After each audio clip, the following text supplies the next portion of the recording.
Hey, what is up guys, it is me Flavio here, back with another Mafia City video. In this video, I'm going to be talking about the recent January 16th update. They've added a lot of new features in this update. They've added a new vigilante called Nora Sue that increases your shooter stats. She has 4 passive skills and 1 active skill. Her first skill is a passive skill that gives 5% shooter defense. Her second skill is again a passive skill that reduces shooter damage by 5%. Her third skill is a passive skill that increases shooter attack by 15%.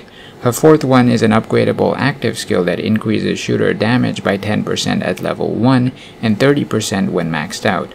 And her final skill is another passive skill that increases shooter health by 10%. They've also added 2 new vigilante skins, the Kung Fu Master Bruce skin that gives 2% Vulgar health and 2% crew defense, and the Triad Berserker James skin that gives 2% biker attack and 2% crew attack.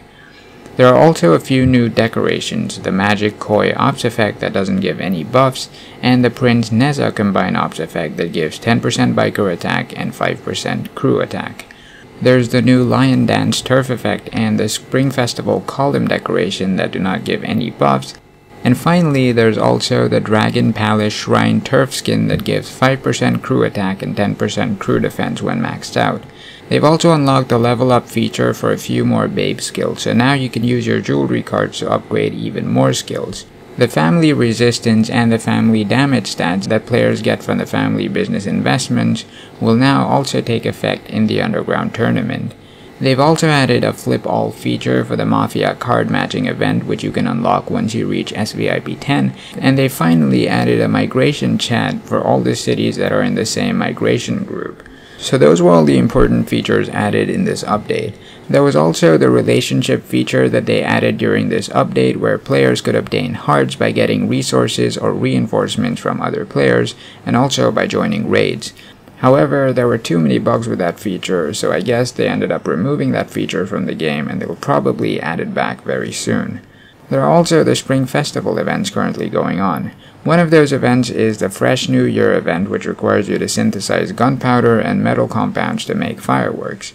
These fireworks can be used to gain various rewards. You can get up to 200 gunpowder by raiding Maroni's factories on the map, while you can only get 100 metal compounds per day. 40 from street forces, 30 from gathering resources, and another 30 from trading at the black market. This means that you can only make a maximum of 20 fireworks per day because there are no other ways of gaining metal compounds. You can't even buy packs to get them.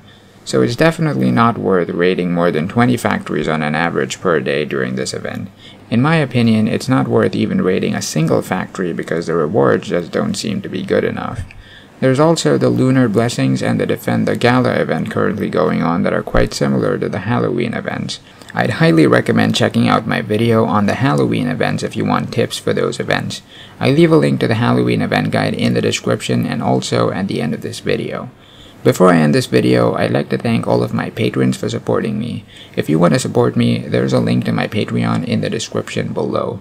So that's all I had for you guys in this video. I hope you guys found this video helpful. Thanks for watching the video guys, and I will see y'all in the next one.